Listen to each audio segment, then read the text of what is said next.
So, welcome back. We were discussing following topics. So, we had completed strain and we were midway through polar decomposition theorem.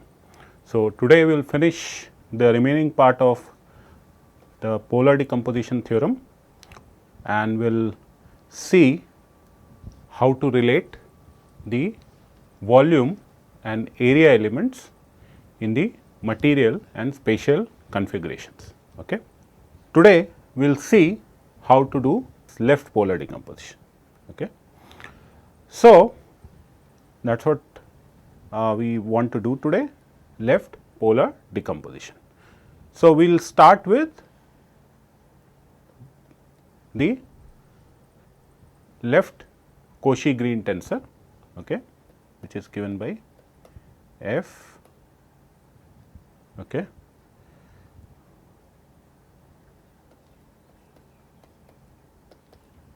F transpose. Okay. Now, you have been given the deformation gradient tensor F and now you can compute B. Okay. So, the steps to carry out the polar decomposition, okay, remains same as discussed previously, okay, when we saw how to do polar decomposition using right polar decomposition theorem. Okay. Now, the first thing we have to do is we have to find out the eigenvalues. Okay. So, to make a distinction between the eigenvalues of C and B, we put a over bar over the eigenvalues, okay, but still we denote the eigenvalues of B as lambda 1 bar square, lambda 2 bar square, lambda 3 bar square, which means we retain the square term for the obvious reasons that later on we have to take a square root. Okay. So, let these be the eigenvalues and let small n1, n2, n3 be the eigenvectors. So, why small? Because B resides in the spatial configuration. Okay. So, by convention all quantities which are in the spatial configuration we denote by lowercase letter. It is not always the case, but most of the time spatial configuration quantities are denoted by lowercase letters. So, once we have found out the eigenvalues and eigenvectors of B, we can use the spectral decomposition theorem and express B in terms of the eigenvalues and the tensor product of the eigenvectors. Okay. So, once we have expressed B in terms of its eigenvalues and eigenvectors and we know that V square equal to B. So, V will be square root of B. Okay. So, basically what it means, we have to take the square root of the tensor B. Okay. So, that would be nothing but V equal to lambda alpha bar n alpha tensor product n alpha. Okay.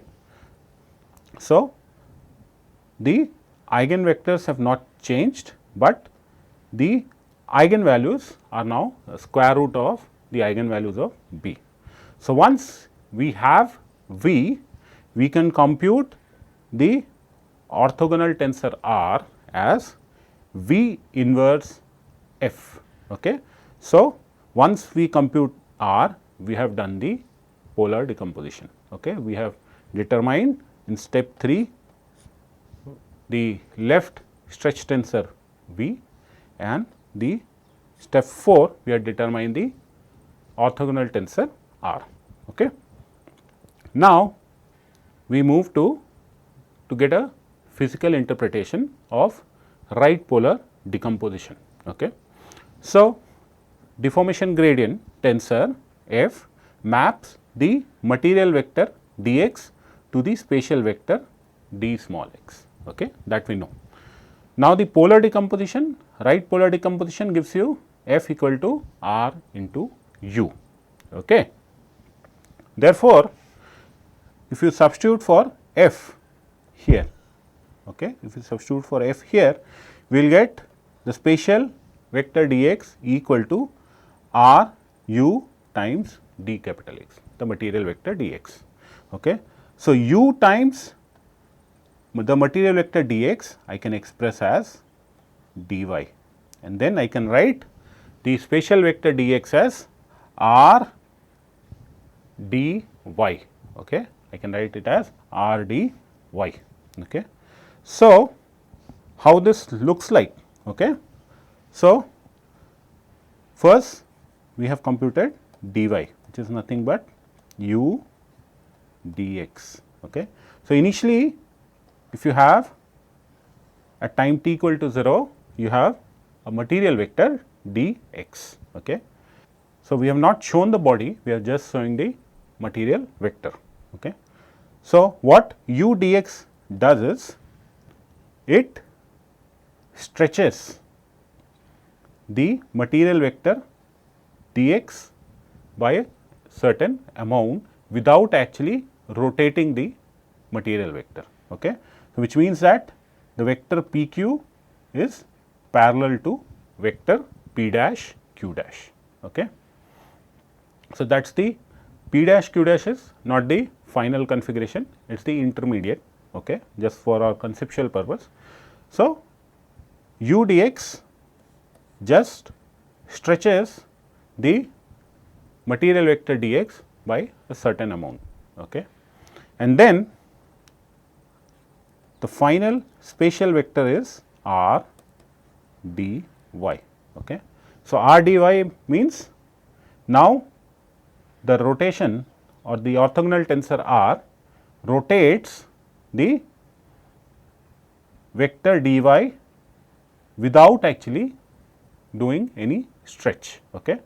So, u causes stretch and r causes the rotation. Okay. So, you can see here we have the stretch without any rotation, and then we have rotation without having any stretch. Okay. So,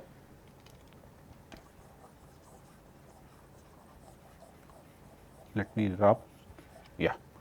So, now we can show, so we have asserted that the length of the vector dy is same as the length of the vector dx. Okay. So, this we can actually show. Okay.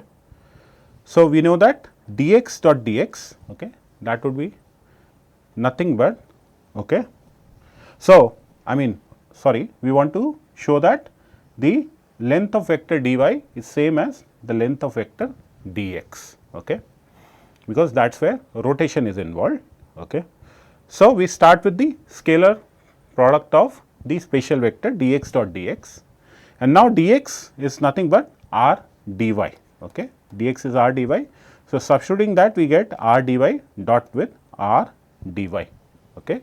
Now, r dy is a vector, so and r, so this is nothing but dot product of two vectors, and I can write this as dy transpose r transpose r dy. Okay. Now, we know that r is a orthogonal tensor, which means r transpose r will be nothing but identity tensor. Okay. So, once r transpose r is identity, what we are left with is dy transpose dy, which is nothing but dy dot dy. Okay. So, we see that the square of the final length, okay, dx dot dx is same as square of the stretched length, okay, which was obtained by stretched, which means that r does not cause any stretch, it only causes rotation. Okay. So, the final length remains unchanged during the rotation. Okay. That is how you can show. Now, coming to the interpretation of the left polar decomposition. Okay. So, in left polar decomposition we have F equal to VR. So, substituting this here, okay. So, the spatial vector is nothing but VR dx, which is nothing but V dy, d capital Y. Okay. So, how can we interpret this? Okay. So, first there is only rotation, okay, because dy is this is a vector. So, 1 under bar r dx. Okay. So, as in the previous slide, we can show that the length of the material vector dx remains same as the length of the vector dy. Okay. So, in the first step what we get is rotation. Okay. So, this material vector gets rotated without change in length, okay, which means that the length of vector p q is same as the length of vector p dash q dash. Okay. Now, next thing is we get the spatial vector by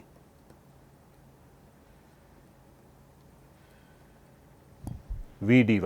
Okay. So, this means now we get the stretch. So, the rotated vector which is dy is now stretched without rotation. So, you see that p dash q dash is parallel to p q, which is the final position of points p and q. Okay. So, the overall deformation f can be split into first rotation and then stretch. In right polar decomposition, the total deformation can be split into first stretch and then rotation. Okay. That is the physical interpretation of left and right polar decomposition. Okay. Now, we derive certain relations which will be useful later on. So, first we see what is the relation between u and v, okay, the right stretch tensor and the left stretch tensor. So, the right polar decomposition gives you F equal to R u, whereas the left polar decomposition gives you F equal to V r, and because F is same, we can write equating both sides V r equal to R u. Okay. Now, if we post multiplying both sides by R transpose, we get V r R transpose is R u R transpose. Okay. Now, we know that R is orthogonal, which means R transpose is identity tensor.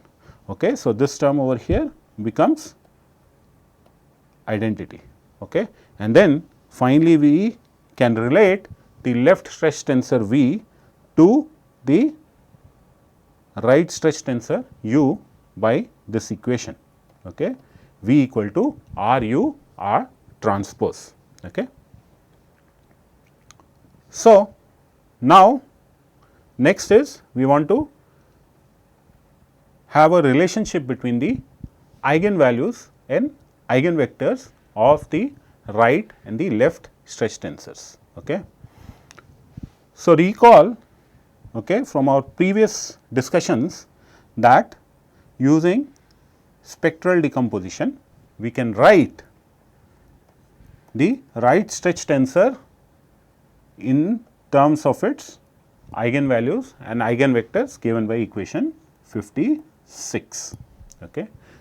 In similar manner, we can write the left stretch tensor in terms of its eigenvalues and eigenvectors, which is given by equation 57. Okay. So, now just our previous slides we had derived this relation V equal to R u R transpose. Okay. Now, what we do? We substitute V and u. Okay. That is what we are doing. We substitute V and u from equation 56 and 57 in equation number 55. Okay. So, once we do that, what do you get? So, left hand side let us keep it same. On the right hand side we have R, the term in the bracket, times R transpose. So, now I can take R transpose inside the bracket, okay, and n alpha tensor n alpha can be written as n alpha transpose. Okay. and if we pre-multiply by R and we post multiply by R transpose, the right hand side would become R transpose. Okay. So, that is what we have here. We have R alpha and N alpha transpose R transpose. So, R N alpha is nothing but a vector and N alpha transpose R transpose again is a vector. So, I can write this as lambda alpha R N alpha transpose. Okay. And this, because these two quantities are vectors, I can replace this relation over here with the tensor product. So, I can write lambda alpha R n alpha tensor product R n alpha. Okay. Now, I can relate both sides now. Okay. I can compare both sides. Okay. So, I can compare this quantity over here to this quantity over here. Okay. And I can find a relationship between the eigenvalues and eigenvectors of the right stretch and the left stretch tensors. Okay. So, this is given by, so you can see lambda alpha bar is same as lambda alpha, which means that the eigenvalues of u and v are same. Okay. While the eigenvector of v is equal to the r times eigenvector of u. Okay. So, n alpha is r n alpha. Okay. So, that is the relation that we come up with. Okay. So, what has R done here? What the rotation tensor has done? The orthogonal tensor R. So, we also call it orthogonal rotation tensor. So, R has rotated the material vector triad into the spatial vector triad. Okay. So, this R has rotated this material vector triad, okay, from n alpha to spatial vector triad small n alpha. Okay. So, here alpha would be 1, 2, 3. Okay. So, lambda 1 bar is same as lambda 1, lambda 2 bar is same as lambda 2, lambda 3 bar is same as lambda 3. Okay. And n 1 is same as n 1 is equal to r capital N 1, n 2 is r capital N 2, n 3 is r capital N 3. Okay. So, once we have this relation, let us now move to finding the relation between the stretch and the eigenvalues of the right stretch tensor. Okay. And from here we will notice why u is called the stretch tensor. Okay. So, now let us take a material vector dx1 of length dl1 in the direction of n1. Okay. So, n1 is your material vector, okay. It is the eigenvalue is the eigenvector. Okay. So, dx1 will be is a vector. So, it will be magnitude of a vector times the unit vector in that particular direction. Okay. So, dx1 is dl1 n1. Okay. So, the length of dx1 is dl1. Okay. Now, the push forward of the material vector, which means dx1, okay, is given by f d capital X1, where dx1, okay, the spatial vector dx1 is its length dl1 times n1, okay, the unit vector in that particular direction. Now, since from the right polar decomposition f is Ru, okay, we know that f is Ru. So, we can substitute this f here and we can write dx1 as Ru dx1, okay, and now d capital X1 can be written as dl1 n1, okay, it is dl1 n1, okay. So, because dl1 is a scalar quantity, I can take it on the left of this expression. So, dl1 into r times u n1, okay. Now, because n1, n2, n3 are the eigenvalues of u, okay, and from the n1, n2, n3 are the eigenvectors of u. So, we know that u n1 is same as lambda 1 n1, u n2 is lambda 2 n2, and u n3 is lambda 3 n3, okay, because lambda 1 and n1 are the eigenvalues and eigenvectors of u. So, we can have this relation. So, let me rub this.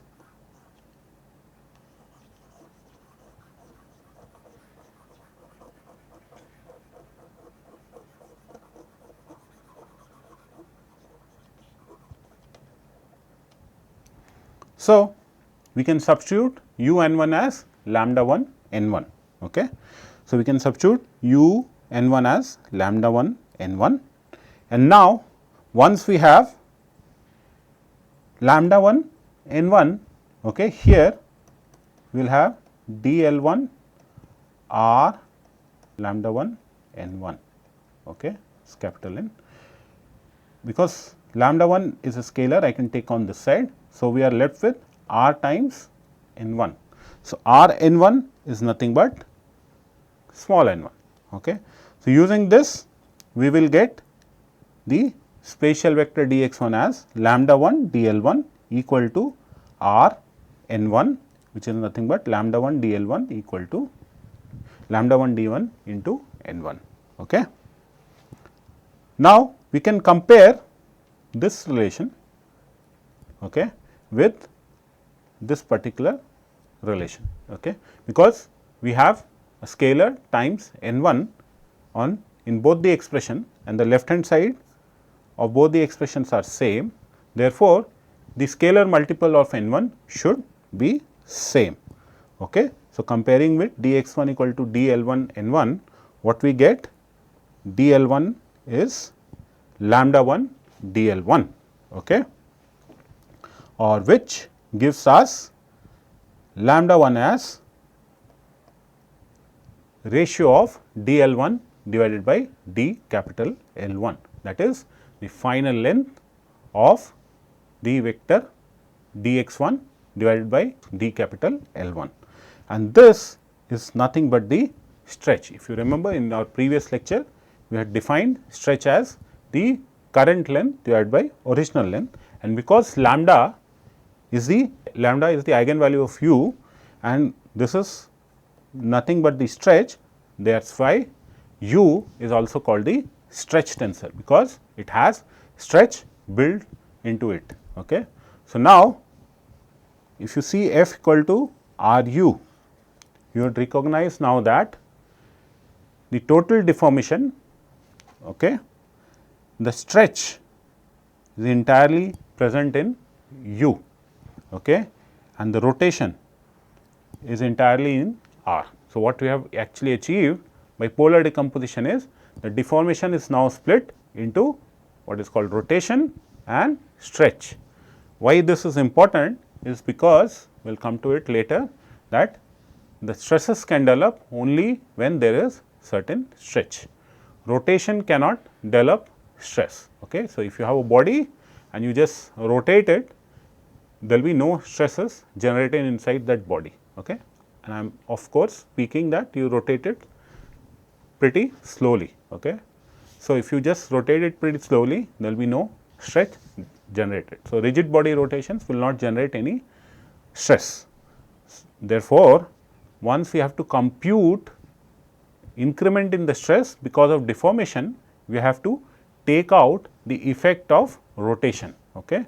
So, here we have split the total deformation, okay, into a rotation part and a stretch part, and then when we are going to find out the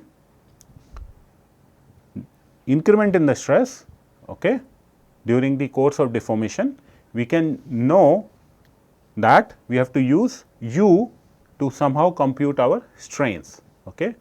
And if you use u and u only has stretch, when we are discussing the physical interpretation of right polar decomposition, we saw it only causes stretch and no rotation. Therefore, the strain when computed from u, and from that strain when we compute stress, you will have stress increment only because of stretching, okay, and rotation effects will be taken out of the consideration. Okay. So, this stretch gives the ratio of current length to original length. Okay.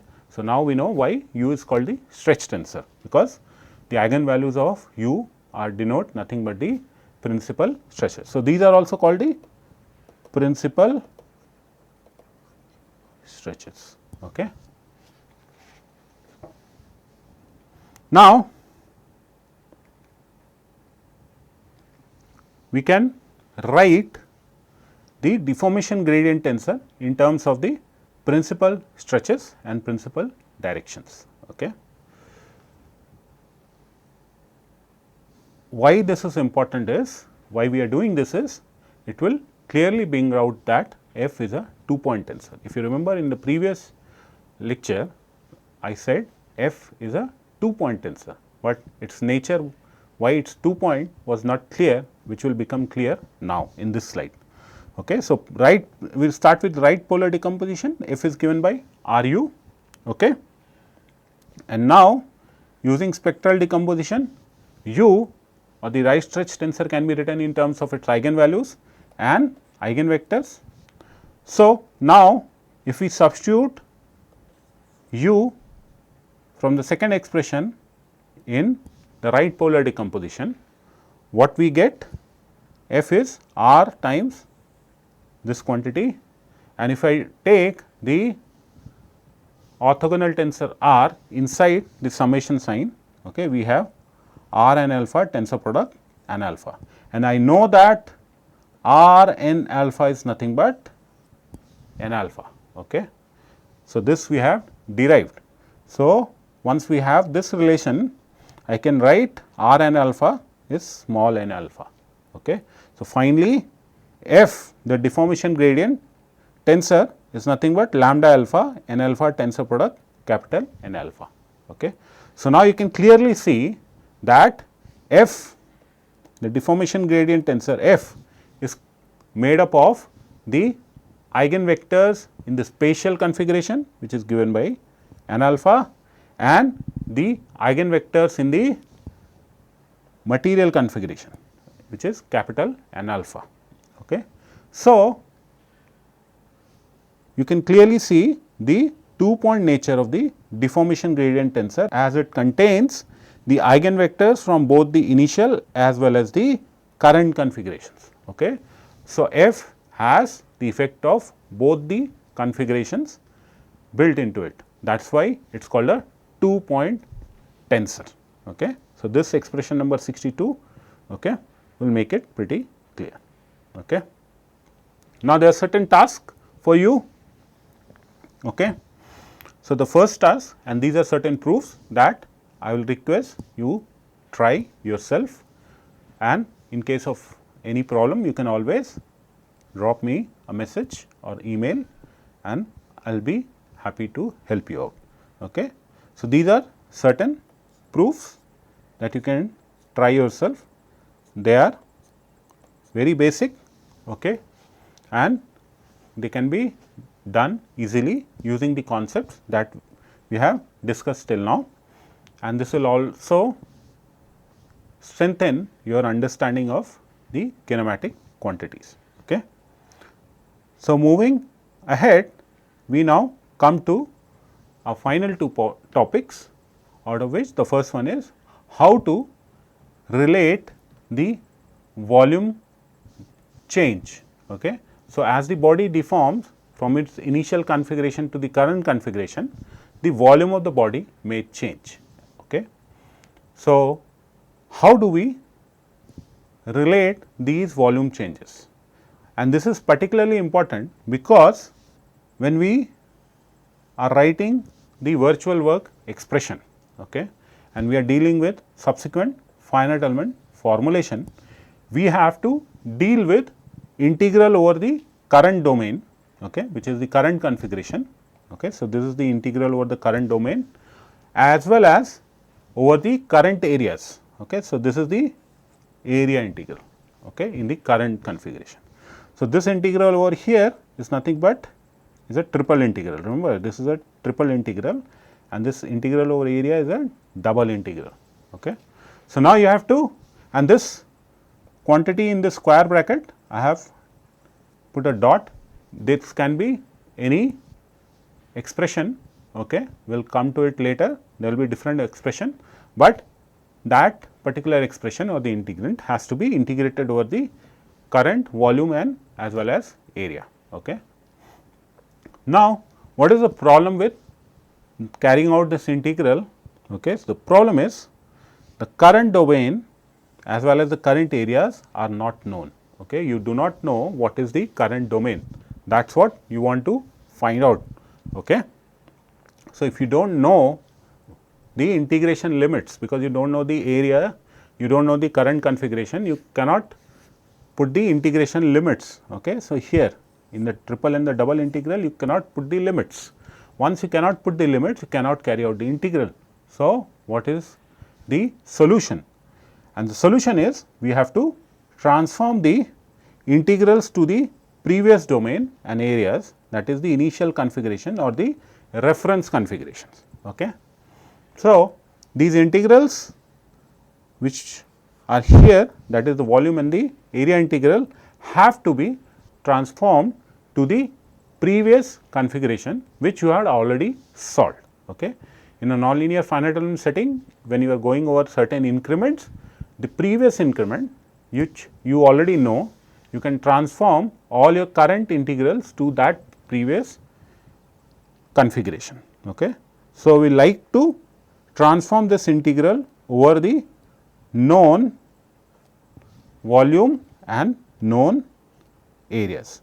See, we have B 0 here and delta B 0, which means we have to carry out this triple and double integrals over the initial configuration, and we know the initial configuration. So, it is pretty easy to, not pretty easy, I mean it is possible to carry out this volume and area integral.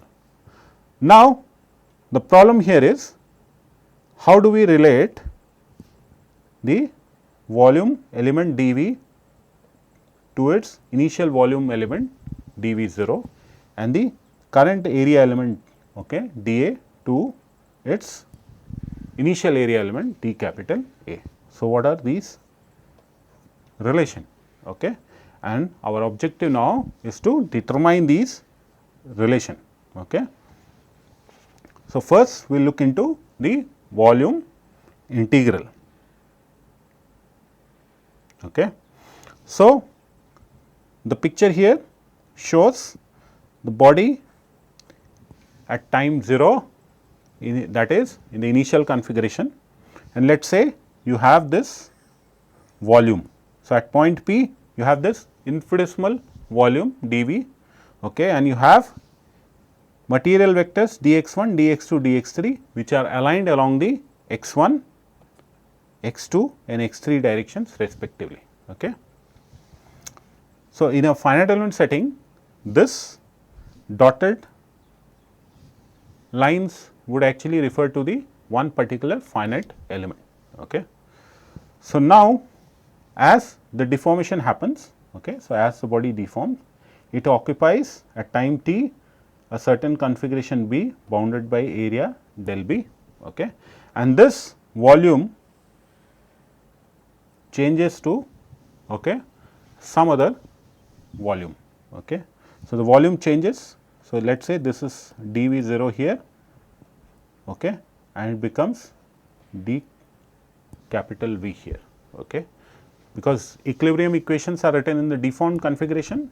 Okay. So, we have our integrals here, okay, we have our integrals here and we have to transform all those integrals over this current area, current volume and the areas two integrals over this particular volume, okay, that is the initial volumes and areas.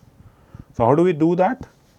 So, dx1 is aligned along the x1 direction, which means it is magnitude of the vector times the unit vector in that direction, that is capital E1. Then dx2, the second material vector will be the magnitude times the unit vector along the x2 direction, and dx3 will be magnitude times the unit vector along the x3 direction. Okay. We have chosen the cube such that its three sides are along the x1, x2, x3 axis. Now, the spatial vectors will be the push forward of the material vectors. So, dx1, okay, so this dx1 goes to this spatial vector dx1. So, this is dx2 and this is spatial vector dx3. So, dx1 is f dx1, which can be shown as del phi by del x1 dx1. dx2 is f dx2, which can be shown as del phi by del x2 dx2, and dx3, the spatial vector dx3 is f dx3, which is can be shown as del phi by del x3 dx3. Okay. Now, the volume element, okay, so this volume element which is here in the initial configuration will be given by dx1 dot dx2 cross dx3, a dot b cross 3, okay, b cross c.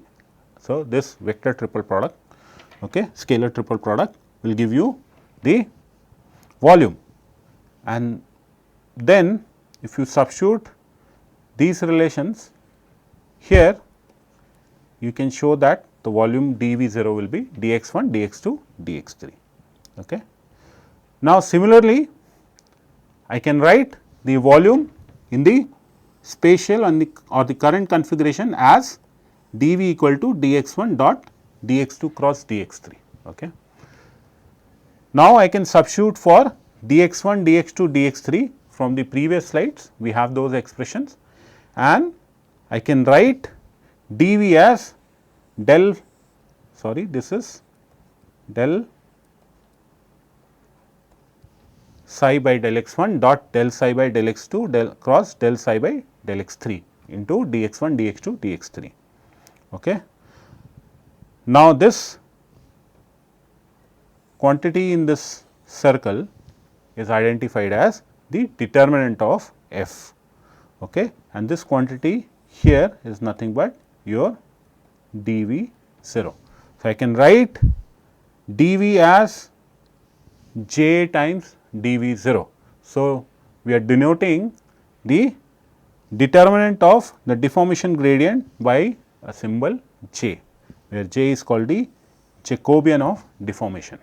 So, the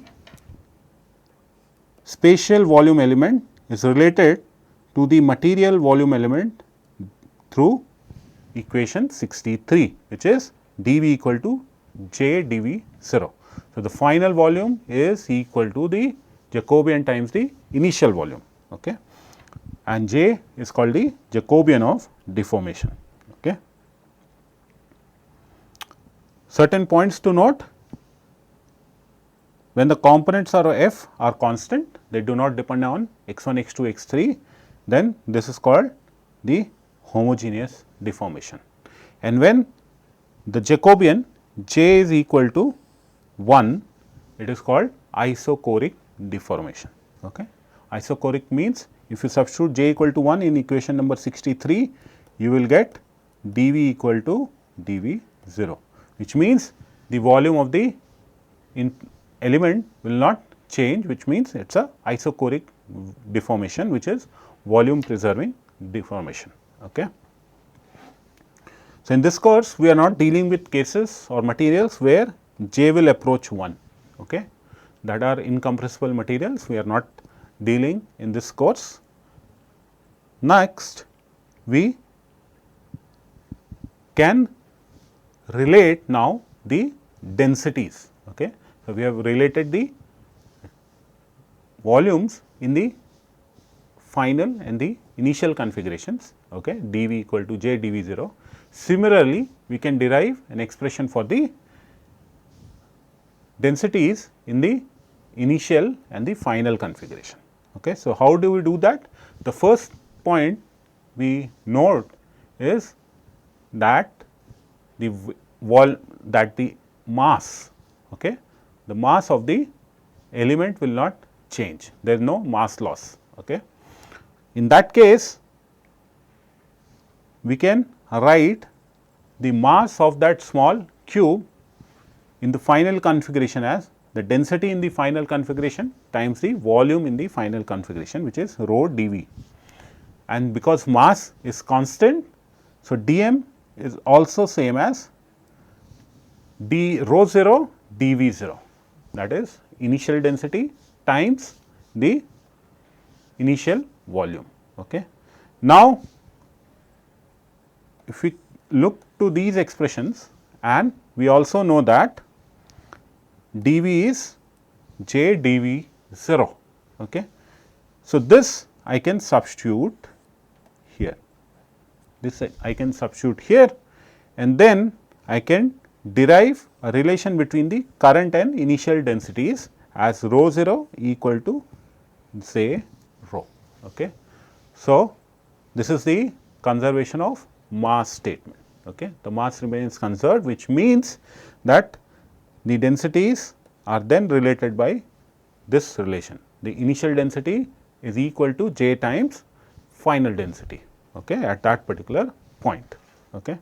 So, this will be again used later. Coming to the final point. Okay. So, the final point now is how do we relate the areas in the initial and the final configuration. Okay. So, consider again this body, the initial configuration is B 0 bounded by surface del B 0, which after deformation, okay, we have in final configuration B bounded by surface del B. Okay. And then we consider at point P a small infinitesimal area dA. Okay. So, there is small area dA shown by this dashed lines, dashed lines, that is the area, and the shaded portion is that particular area, which after deformation occupies this position, this region. Okay. So, let n be the normal to this area. Okay. So, capital N is the normal to the area in the initial configuration, and small n is the normal to the area in the current configuration. So, the area element d capital A will be nothing but n dA. Okay. And the area element in the final configuration will be n dA, where this scalar capital dA is the area, magnitude of the area, and this small dA, scalar dA is the magnitude of the current area. Okay. So, dA will be d capital A n, and this is dA n. Okay. So, the area vector is magnitude times the normal, n is the normal to the area, and dA, okay, the current area element will be the magnitude times the normal n. Okay. So, once we have this, we can compute the volume by considering a small arbitrary material vector d capital L. Okay.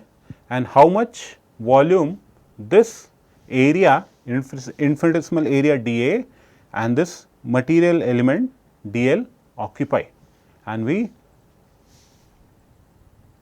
see that this material vector is mapped to the spatial vector dl.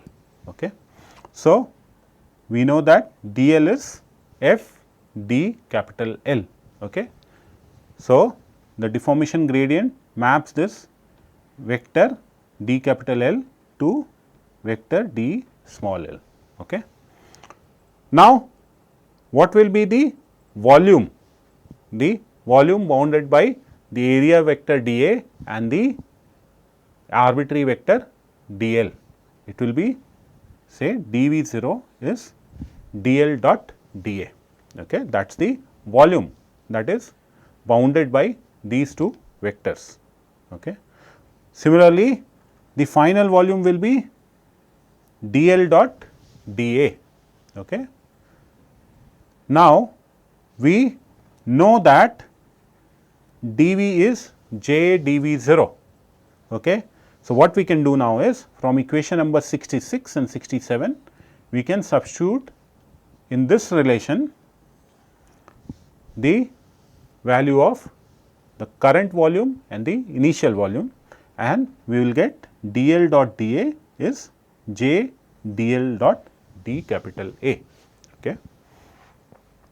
Now, we know that dl is f d capital L. Okay. So, using this, okay, if you use this in this relation, okay, if you use this in this relation over here, okay, so this would be equation 68. So, what we get f dl dot dA is J dl dot dA. Okay.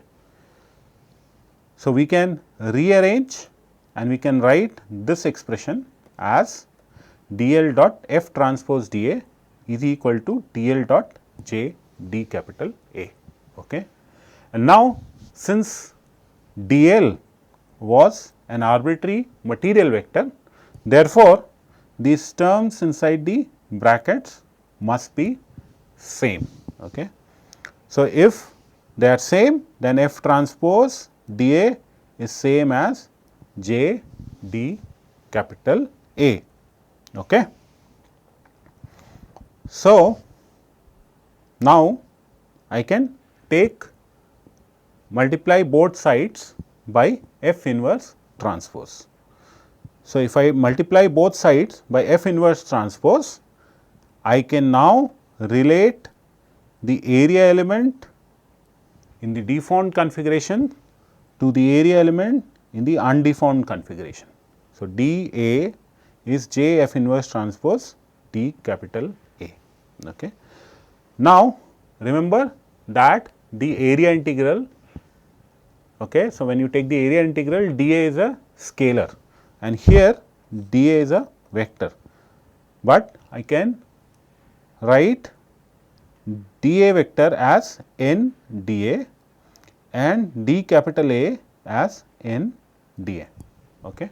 So, now I have this relation, okay, I have this relation of the initial of the final area element area and relation with the current or the initial area dA. Okay. So, n dA is J f inverse transpose n dA, and this relation is known as Nelson's formula. Okay. So, when you have to transform the area integral from the current configuration to the area element in the reference of the initial configuration, then you have to use what is called the Nelson's formula. Okay. So, either of these relation, okay, is the Nelson's formula. Okay. Both are same. So, this is the Nelson's formula that you will be using. So, now we have derived the relation between the volume elements in the initial and the final configuration, and also we have derived the relation between the area elements in the initial and the final configuration. So, later on when we go and write integrals, okay, when we are writing the equilibrium equation or the virtual work expression in the current configuration, then we have to transform those integrals to the initial configuration for their computations, okay, because the current configuration is not known. I similarly transform my relations, okay, integrals in the initial configuration, and then I can compute. In the initial configuration, I know my integration limits, and then I can compute, okay. And to do that, we use these relations dV equal to j dV0 and n dA is j f inverse transpose n d capital A. Okay.